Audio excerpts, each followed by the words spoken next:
You're broken down and tired of living life on the merry-go-round, and you can't find a fighter, but I see it in you, so we gon' walk it out.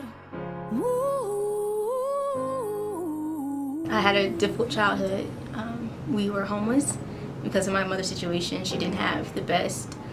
She was a school teacher, so they didn't really give her time off to take care of her illness, and she wasn't paid for it at all. So we had some issues financially, so it was very difficult growing up.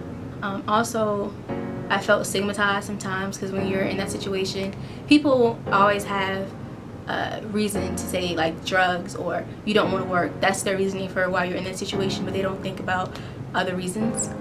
What else? But I also felt alone in society, because again, I don't think that I was prepared at all to succeed in society. I felt a little overwhelmed because I was worried about my academics, but I'm also worried about, where am I going to stay the next day? Like, am I going to have somewhere to shower, to use the restroom? Am I going to have food? And on top of that, we had my little brother and sister, so I was always worried about, how they felt, because, they were kids and I didn't want them to have any bad memories of the way we grew up. And I know you feel like dying, but I promise we would take the world to its feet. When I graduated from high school, I felt like, I made a contribution to someone's life, so I felt a little inspired. And also, I actually feel like, and now since I'm graduating from Spelman, like they've given me the strength giving me the strength to believe that I can do whatever I want to do in life. So I feel confident, All we need is hope, and for that we have each other, and for that we have each other. When I was younger, before my brother and sister were in the picture, I would pray. I didn't really grow up in a spiritual or religious household, but we were still introduced to the Bible, so I would just read my Bible and try to go to verses that I felt were encouraging. And then after my brother and sister were born, I think I was in the 7th grade when my brother and sister were born, and I still felt under a lot of stress, but I knew that they just gave me a lot of hope, and they just gave me a lot of determination, because I just wanted to be the best I could be for them. I know they're not my kids, but I still feel like I should show them that no matter what happens, that they can excel and succeed in life. And now I still feel a lot of stress because I'm trying to apply to medical school, but now I have my friends to call upon, and so I try to go out, hang out with my friends, and exercise a lot, and just again continue. I'm also a part of the chapel, so I continue to hold on to my faith. Okay, so a time when I felt knocked down was when I was going through the situation with my family, the homelessness, from my 4th grade year in elementary school all the way up to my senior year in high school.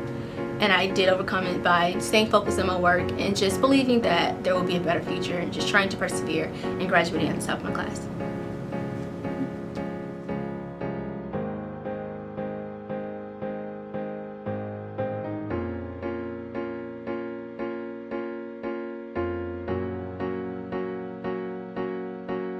Number 1, don't back down. I think that you standing your ground, or us standing our ground, will be able to get more accomplished. We'll have our voices heard, and we won't have to and we will be able to make an impact on someone else's life, because we're trying to because us speaking up can help those who may not feel comfortable speaking up. So of course, don't back down. Number 2, I think that I would say working hard, to make sure they work hard. We have all heard the saying that as a black person you have to work twice as hard for half as much, and I do wholeheartedly believe that, especially coming from my background, knowing that I will have to work for some things because I didn't have a good childhood, and I didn't go to the best high school, so I have a learning curve to catch up to. But I will say that by working hard, that you continue to meet your dreams. And number 3, don't give up.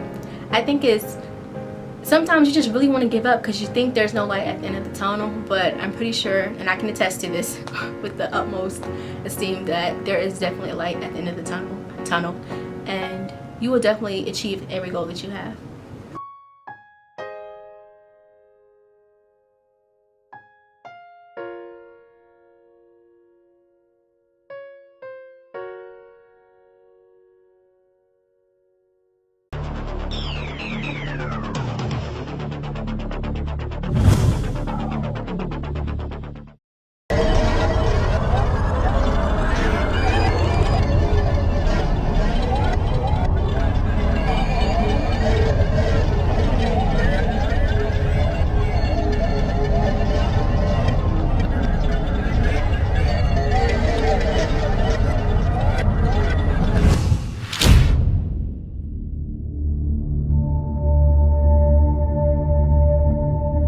My name is Temidayo Onobanjo. Sometimes life is like a bad dream, and we keep searching for a meaning. I have sickle cell disorder. Some call it sickle cell disease.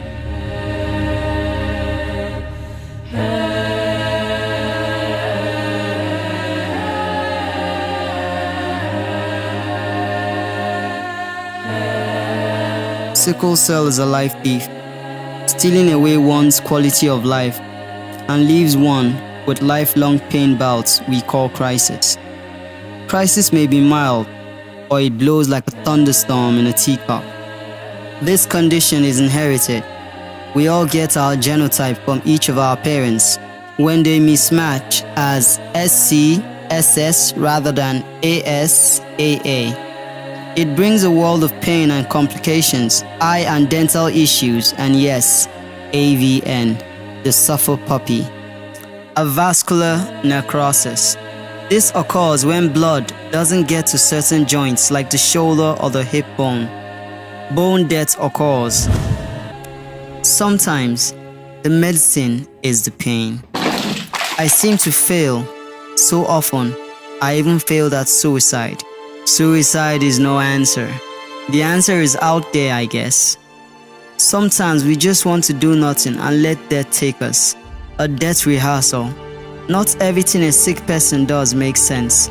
A sick person? Who is normal? What is normal? Ada found me when I was down. Maybe we all want to be rescued. Maybe we all want to be accepted. Maybe sometimes we want to find life looking for us, staring us into better versions. She willed me to be strong. Must have been juju, maybe black magic. Maybe it's the power of love. Love. What is love? Sometimes you just have to take back as much as you can from the little that life brings, before it's all gone. Sometimes you just have to rise, despite it all. Do you hear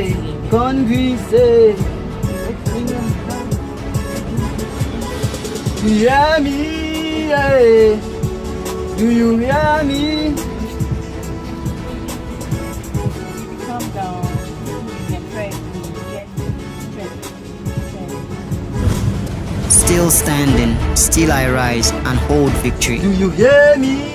Say, no king as God, no king as God, no king as God, no king as God. Speak for those who don't have a voice.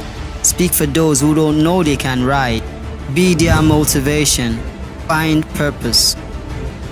You may not get it right the first time, but keep at it. I put my heart in, my very fiber. I threw my soul in for good measure, so that I could treasure in the thought that I succeed, I must succeed. Find happiness in life while my arm stares others, so not be afraid and face their demons. To all my failures, failed relationships, failed motivation, I say sorry. I have found new wine, a new high, a new motivation. Hard work pays, talent is good, luck is nice. Put in your best. I lost many a time, but love conquers all. Life is beautiful. Life is life. Love may come. Love may fail. You just have to will yourself to overcome. It's worth it. Now that I have found hope, it's only fair that I give hope in whichever way I can to others. Project hope. Shoot hope through the lens of a smartphone camera. Nobody's perfect, but if we all do our bit, that would be perfect. Sometimes, what we search for is love and purpose.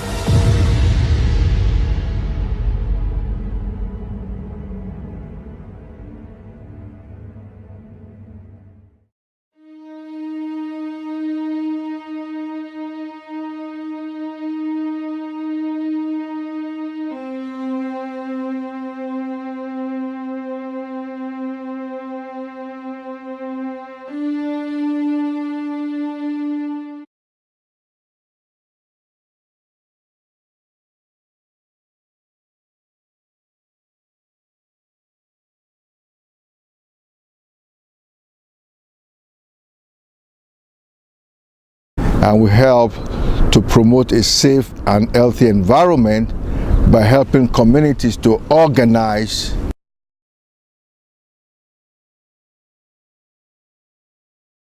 perseverance. My capacity to bounce back with whatever comes into my life. I've been homeless. I've lived in mold and mildew. I have dealt with unclean water, the floods, and I've rose up to keep rising up. That resilience nature I believe we have as a people. I mean, we survived slavery. Now we do more with less. That's resiliency. If I could have had a pride in being African American when I was younger,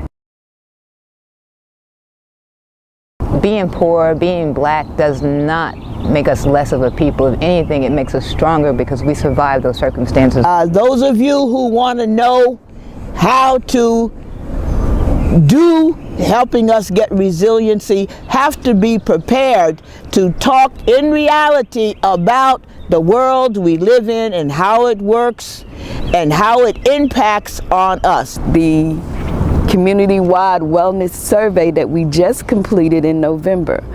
The goal of the survey was to go door to door and talk to our neighbors. What were their living conditions in this season of transformation and change in our community? Did they see a way out and a way up? And how could we support them? So part of our job is to continue to connect people to resources. It's not easy to get in these people's homes or have them to trust you. If I want change, don't pour it on top of me. Yes. Seed it into me. Mandela is an embodiment of resiliency.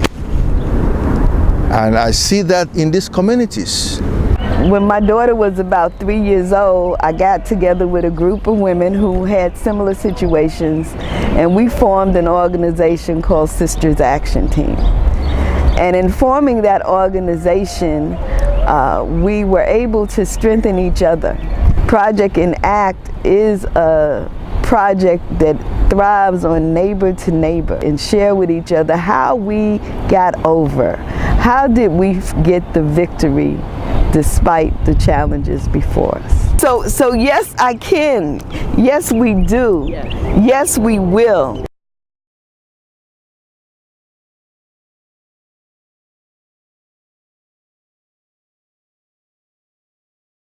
Hi, I'm Dr. Brenda Jones-Stanford, and I have epilepsy. I was diagnosed at age 55, had never been sick or anything. Didn't really know that much about epilepsy. And because I didn't, I started researching and trying to find as much information as I can. And one of the main things that I learned about it was that about my type is that it's not easily recognizable. So I made sure that I was out and about asking people to make sure that they support me and come on board. I met with Congressman John Lewis to talk about the law and my rights. I met with the City Council, Councilmember C.T. Martin sponsored a proclamation for me. Commissioner John Eakes also did one too.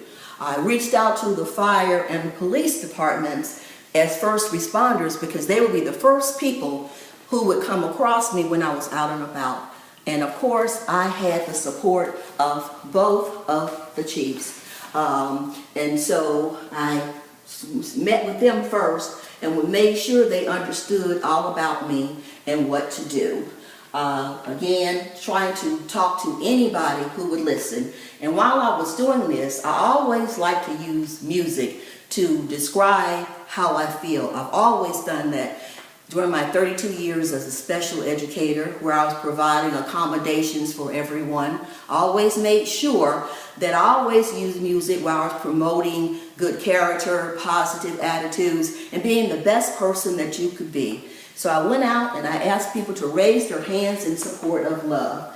And Mr. Mason Johnson, who at the time was age 86, came over and helped me write a song, Who Cares About Love? And it's based on Tina Turner's What's Love Got to Do with It?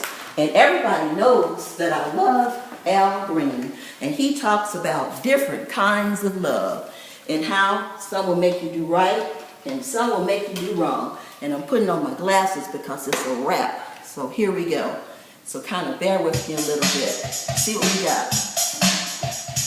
Watch me making this not the wrong. Cause I try to give my all in all. I might pause and can't find my way. Don't worry, I'll be okay. Don't misjudge me or hesitate to accommodate. Al Green always sings about different kinds of love. Some will make you do right, and others will make you do wrong.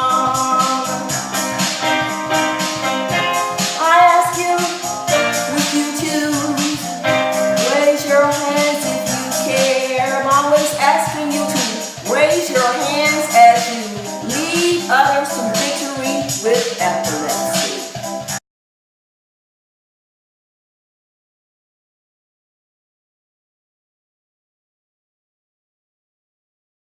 Hi, my name is Shamika Dawson. I'm 44 years old. I am a native of Shreveport, Louisiana. I reside here in Atlanta, Georgia. Here's a little bit about my story on resilience. At the age of 4 years old, I was kidnapped, mentally, physically, and sexually abused. At the age of 10 years old, I was sexually exploited by some of the men in my community where I engaged in childhood prostitution. At the age of 21, I was sexually trafficked from my state to another state. Upon me being trafficked, I developed a severe mental health illness and addiction. And upon me being rescued, I was incarcerated. In my incarceration, in my recovery piece, is where I discovered the desire to live. I met people who had found this bridge, and they introduced me to this bridge. And when I got on the bridge, that bridge was called resilience. And they were fighting. They were fighting to live on this bridge. They were fighting mental health. They were fighting addiction. They were fighting incarceration. They were fighting all the odds that were against them. And it motivated me to fight. I had a desire to live. And yes, the odds were against me. At the age of 4, somebody else chose a life for me. And I just wanted the light that was given to me by God. And in order for me to have that light, I had to fight. I had to fight my addiction. I had to fight my mental health. And today is still a fight. Resilience, it's resiliency. It means it's consistent. You have to continue to fight, is what I learned. But I learned that the resilience, it doesn't come easy. It's a cost. It's a cost to walk in resilience. And so I've dedicated my life to help young girls and women find their resilience. Not only find it, but to stand in it and walk in it and be proud of who you are. And if you're a victim, become a warrior. No matter what the odds are, you can win. And so that's my story on resilience. Thank you.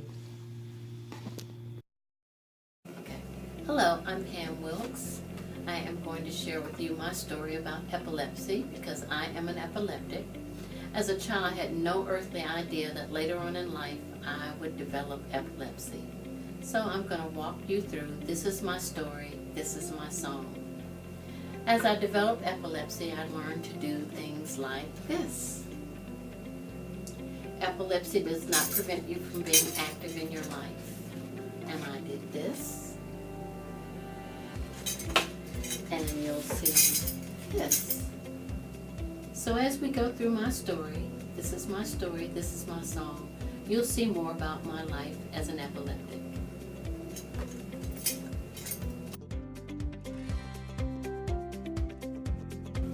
This is my story, this is my song, Pam Wilkes.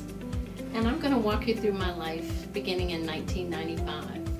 1995, I became aware of different things going in my life.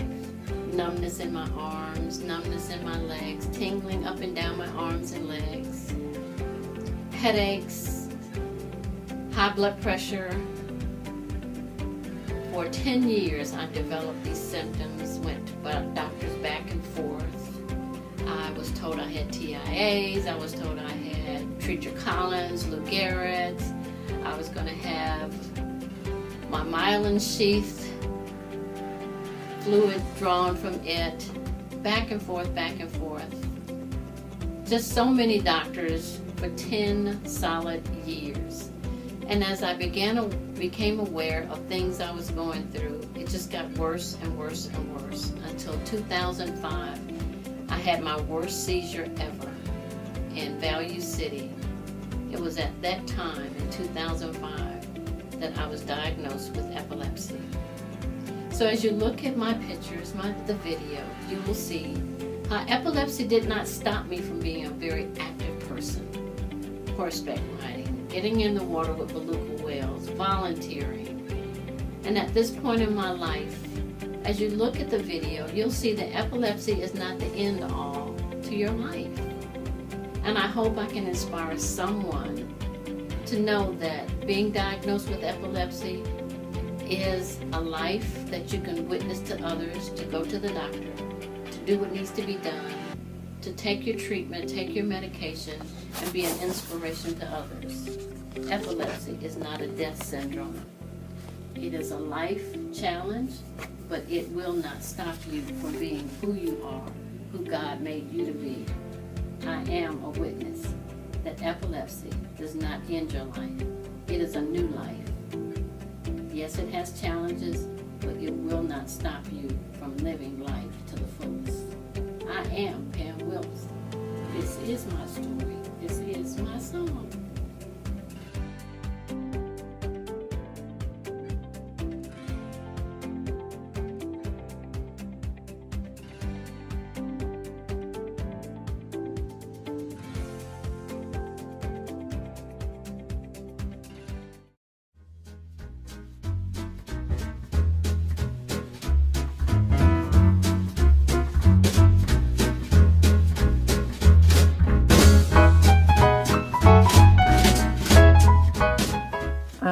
My name is Gladys Cornelius, and I live in Atlanta, Georgia.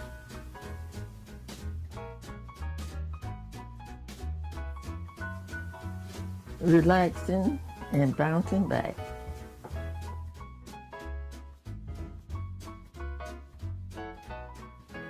Well, I just sit back and enjoy myself. Do a lot of traveling. You like to travel? Oh, yes. Wonderful. Well, I eat right, no alcohol, and take a lot of exercise. What kind of exercise do you do? I walk a lot. Well, I like to be around people, and I like to go to church, and be in a lot of activities.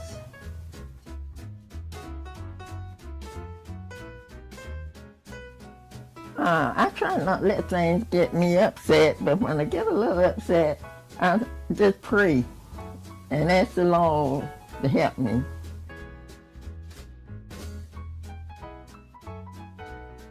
Sure, my family is really important to me. They always come to visit me and see how I'm getting along. Yes, I'm a mother, I'm a grandmother, and a great-grandmother. Are you a great-great-grandmother? Great-great-grandmother, sure. Well, I eat right, no alcohol, take a lot of exercise, and travel. How about having a good attitude? Oh, that I have that.